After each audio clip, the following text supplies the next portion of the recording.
Good morning.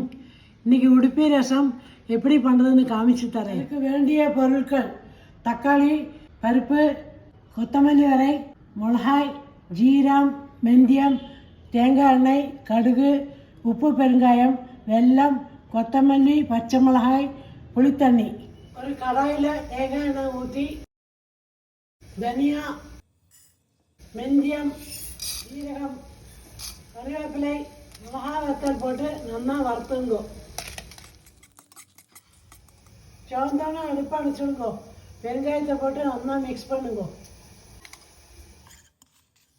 நல்லா ஆறின பின்ன ஒரு மிக்சியில் போட்டு ஃபைனாக அரைச்சுங்கோ. அடித்த பின்ன கொஞ்சம் தண்ணி மட்டும் அரைச்சுங்கோ.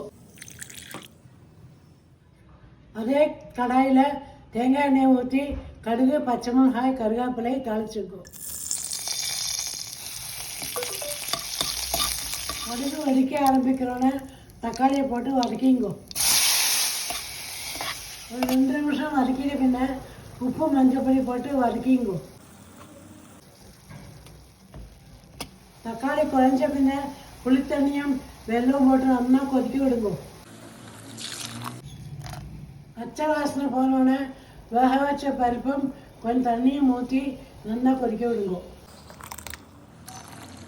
நல்லா கொதிச்ச பின்ன அரைச்ச மசாலா விட்டுங்கோ. வேணும்னா இன்னும் கொஞ்சம் தண்ணி சேர்த்துங்கோ. பொடிப்படியாக அரைக்கிற கொத்தமல்லியை போட்டு மிக்ஸ் பண்ணிங்கோ.